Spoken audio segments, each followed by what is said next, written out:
నమస్తే, welcome to Leo news. TDP కూటమి ప్రభుత్వం వైసీపీకి సంబంధించినటువంటి కార్యకర్తలను ఇబ్బంది పెడుతుందని చెప్పి తాజాగా దీనిపైన రోజా స్పందించడం అయితే జరిగింది. మరి టీడీపీ కూటమి ప్రభుత్వం గనక మరి వైసీపీ వాళ్ళని ఇబ్బంది పెడితే ఈరోజు రోజా ప్రెస్ మీట్ ముందుకు వచ్చి మాట్లాడే పరిస్థితులు అసలు ఉంటాయా? మరి జగన్మోహన్ రెడ్డి ఫ్రీగా ఆంధ్రప్రదేశ్లో తిరిగే పరిస్థితి ఉంటుందా?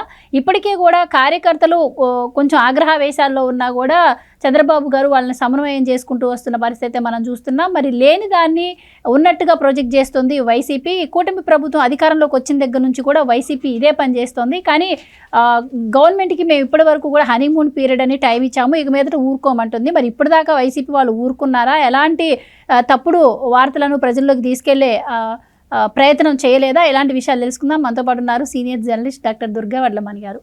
నమస్కారం మేడం. నమస్తే అండి. సో ఈరోజు రోజా గారు మీడియా ముందుకు వచ్చి నేను కూటమి ప్రభుత్వానికి హనీమూన్ పీరియడ్ అని 6 months వదిలేశాను, ఇక నుంచి నేను ఊరుకోను, కార్యకర్తలకు నేను ఎప్పుడూ అండగా ఉంటాను, నియోజకవర్గంలో ఉంటాను అని చెప్పి ఆవిడ చెప్పడం జరుగుతుంది.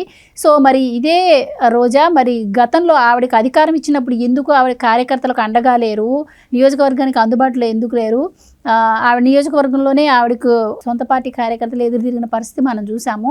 సో ఇంకొకటి కూటమి గవర్నమెంట్ కక్షపూరిత రాజకీయం చేస్తుంది అంటుంది. అసలు నిజంగానే కక్షపూరిత రాజకీయం చేస్తే పరిస్థితులు ఇలా ఉండే అంటారా? మీరేం చెప్తారు ఓవరాల్గా రోజా మాటల గురించి? అంటే అప్పుడు దాచుకో దోచుకో అనే కాన్సెప్ట్లో వెళ్ళింది కదా, అంటే మొత్తం వైసీపీ ప్రభుత్వం. కాబట్టి వాళ్ళకి అప్పుడు నియోజకవర్గాలు, కార్యకర్తలు, ప్రజలు ఇవేం గుర్తులేరు. ఇప్పుడు ఆవిడ హనీమూన్ పీరియడ్ ఏదో మేము ఇచ్చాం వాళ్ళకి టైం అంటోంది అని పిచ్చా. ఎందుకంటే హనీమూన్ పీరియడ్ కాదు, మీరు ఓడిపోయి ఏడుపుల్లో ఉన్నారు అని మీకు 6 నెలల టైం తెలుగుదేశం కూటమి ఇచ్చింది మిమ్మల్ని అరెస్ట్ చేయకుండా, మీ ఏడుపులు అయ్యాక చేద్దామని. కాబట్టి మీరు హనీమూన్ పీరియడ్ వీళ్ళకి ఇవ్వడం కాదు, మీకు రోదన పీరియడ్ ఇచ్చింది ఎవరు? తెలుగుదేశం కూటమి. మీరు ఏడ్చుకోండి ఒక 6 నెలలు నిదానంగా, తర్వాత అరెస్ట్ చేస్తాము. ఏడుపుల్లో ఏడుపు మళ్ళీ ఇదో డబల్ ఏడుపు అవుతుందని. ఇప్పుడు ధైర్యం ఎలా వచ్చిందండి వీళ్ళకి? అసలు తెలుగుదేశం కూటమి ఇవ్వబట్టే కదా. అసలు మీకు స్వేచ్ఛావాయువులు ఇవన్నీ కూడా ఎప్పుడు పీల్చుకుంటున్నారు? మీరు ఓడిపోయాక పీల్చుకుంటున్నారు. అసలు మీ హయాంలో 5 ఏళ్ళు ఏం చేశారు మీరు? తెలుగుదేశం వాళ్ళని ఎలా హింసించారు? జనసేన వాళ్ళని ఎన్ని మాటలు అన్నారు? నువ్వు పవన్ కళ్యాణ్ ఏమన్నావు? నువ్వు అసెంబ్లీ గేటు కూడా తాకని ఏమన్నావు? కాబట్టి నీ పొగరు మళ్ళీ మొదలైందా? ఏం చూసుకుని నీకు ఇంత పొగరని అడుగుతున్నాం మనం. నిన్న అసలు నీ నియోజకవర్గం వాళ్ళు తరిమి కొట్టారు, ఆడవాళ్ళే. అది కూడా మున్సిపల్ ఆఫీస్లో వాళ్ళని రానివ్వకపోతే రోజాని మొత్తం నియోజకవర్గంలో రానివ్వకుండా చేశారు వాళ్ళు, ఓడించి. ఇప్పుడు ఎన్నికల్లో ఓడించారు కదా. పైగా ఈవీఎంలు అంటుంది. ఈవీఎంలు మరి నీ జగన్మోహన్ రెడ్డి 2019లో ఈవీఎంలు మంచివని చెప్పాడు కదా. మొన్న కూడా ఈవీఎంల వల్ల నెగ్గారని నాలుగు ఖర్చుకుని మళ్ళీ నోరు మూసుకున్నాడు జగన్మోహన్ రెడ్డి, గుర్తుంటే మీకు. తర్వాత దాని ప్రస్తావన తేలేదు. వీళ్ళే మోసం చేసి నెగ్గారు. ఎవరిని మోసం చేశారు? మోసం చేస్తే 124 సీట్లు వస్తాయి, 170 తెచ్చేసుకుంటారుగా. 124 ఎందుకు? 175 తెలుగుదేశం తెచ్చుకోవచ్చు కదా. కామన్ సెన్స్ ఉందా? ఎందుకంటున్నామంటే తెచ్చుకునేవాడు పూర్తిగా తెచ్చుకుంటాడు, అసలు ఈ నోరు కూడా లేకుండా చేయడానికి. ఇది ప్రజలు ఇచ్చుకున్న మ్యాండేటరీ కాబట్టి నోరు మూసుకోమని మనం వైసీపీ వాళ్ళకి చెప్తున్నాం, ముఖ్యంగా రోజాకి. ఇవాళ నీకెందుకు ఇప్పుడు పని పాట లేదా? మళ్ళీ ఎక్కడికి వెళ్ళటం లేదా? ఇంకా వేరే టూర్లు గట్రా లేవా ఆవిడికి? ఇప్పుడు ఎందుకు వచ్చింది ఇవాళ పని కట్టుకుని సడన్గా వచ్చేసి నోరు పడేసుకుని అందరినీ బెదిరిస్తోంది, పోలీస్ వాళ్ళని బెదిరిస్తోంది, ఎంఆర్ఓల్ని, ఎంపీడీలని, అందరినీ మీరు చూడండి. ఇప్పుడు మొన్న ఈ మధ్య చూసుకుంటే జగన్మోహన్ రెడ్డి గారు కావచ్చు, ఇప్పుడు రోజా కావచ్చు, వీళ్ళందరూ కూడా సైలెంట్గా ఎవరి పని వాళ్ళు, ఇప్పుడు కూటమి ప్రభుత్వంలో ప్రశాంతంగా నడుస్తుంది, లా అండ్ ఆర్డర్ కూడా కరెక్ట్గా ఉంది, ఎవరి పని వాళ్ళు చేసుకుంటున్నారు. అది ఈవెన్ టీడీపీ కార్యకర్తలైనా వైసీపీ కార్యకర్తలైనా. కానీ వీళ్ళు మాటికి ఒకసారి బయటకు వచ్చి వాళ్ళని రెచ్చగొట్టే ప్రయత్నం చేస్తూ ఉన్నారు. జగన్మోహన్ రెడ్డి సోషల్ మీడియా పోస్టుల విషయంలో కూడా మీరు పెట్టండి పోస్టులు, నా పేరుతో పెట్టండి, నేను ఉంటాను, నేను ఎవరికైనా ఇబ్బంది వస్తే నేను ఆదుకుంటానని చెప్పారు. ఇప్పుడు ఈవిడొచ్చి కూడా నియోజకవర్గం అందుబాటులో ఉంటాను, కూటమి ప్రభుత్వాన్ని ఎండగట్టాలి, ఇది చేయండి అది చేయండి అని చెప్పి ఈవిడ మాట్లాడుతుంది. కానీ నిజంగా కష్టం వచ్చినప్పుడు వీళ్ళు ఎంతవరకు ప్రజలకి కార్యకర్తలకి అండగా ఉంటున్నారు? సోషల్ మీడియా పోస్టుల విషయంలో కూడాను చాలామంది ఈవెన్ అప్పుడు లాయర్ని సంప్రదించినా కూడా, వైసీపీకి సంబంధించినటువంటి లాయర్ పొన్నవోలు గారిని సంప్రదించినా కూడా ఆయన ఫోన్ కాల్ లిఫ్ట్ చేయలేదని కూడా చాలామంది వాపోయిన పరిస్థితి మనం చూసాం. సో నిజంగా వాళ్ళకి ఇబ్బందులు వచ్చినప్పుడు వదిలేస్తుంది, కానీ బయటకు వచ్చి వీళ్ళని రెచ్చగొట్టి ఇరికించే ప్రయత్నం చేస్తుంది. సో దీన్ని ఎలా అర్థం చేసుకోవాలంటారు?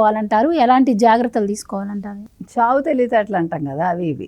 ఇప్పుడు మనం అర్థం చేసుకోక్కర్లా, వైసీపీ కార్యకర్తలు అర్థం చేసుకుంటే చాలు. వైసీపీలో ఉండే కింది శ్రేణులు అన్నీ కూడా దీన్ని అర్థం చేసుకోవాలి. ఎందుకంటే మన ఇలా వాడుకుని వదిలేస్తున్నారు.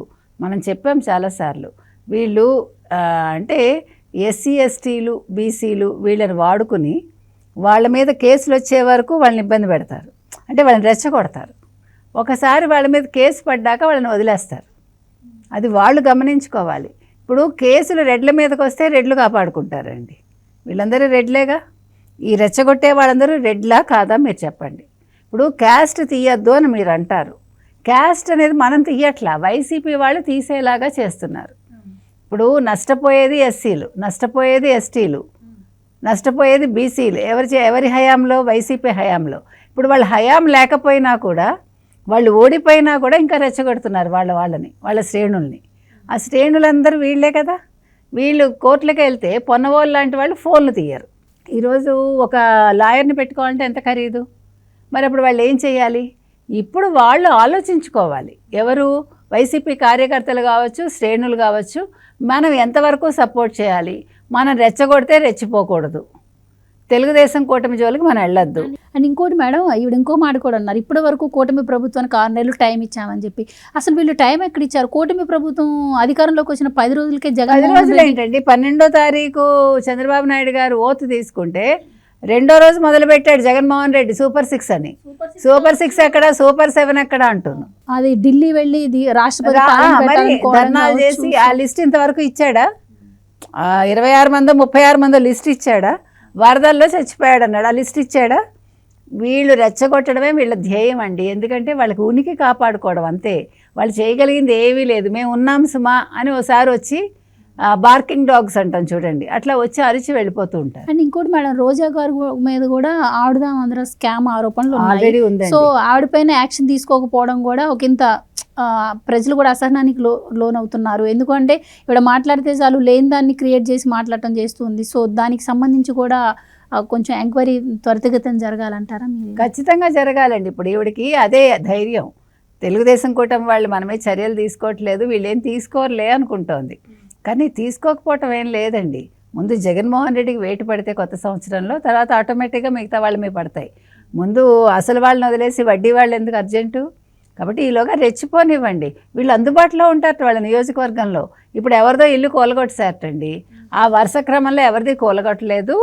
మున్సిపాలిటీల్లో ఏమో ఎవరైనా ఆక్రమిస్తే వాళ్ళని పట్టించుకోవట్లేదు అంటే నువ్వు వెళ్ళి కోర్టుకు వెళ్తుంటావు. ఆవిడ అందరినీ బెదిరిస్తుంది కదా, మీ అందరి మీద కేసులు వేస్తాము, మా దగ్గర మొత్తం అంతా కూడా రికార్డెడ్ ఉంది, మా దగ్గర ఉండని. తప్పు చేస్తే భయపడతారు పోలీసులు. నువ్వేంటి బెదిరించేది? నువ్వేనా హోంమంత్రివా? తప్పు చేస్తే చూసుకోవటానికి శాఖ ఉంది. నువ్వు నిజంగా నీకు అన్యాయం జరిగింది అవతలి వ్యక్తికి, నీ వైసీపీ వాళ్ళకు అనుకుంటే కోర్టుకు వెళ్ళండి, తేల్చుకోండి, ఎవడు కాదండు. కానీ నువ్వు ఇలాగ అమావాస్యకి పున్నానికి వచ్చేసి ఒకసారి అరిచేసి వెళ్ళిపోకు, పిచ్చి అనుకుంటారు జనాలు. Right madam, thank you so much అండి.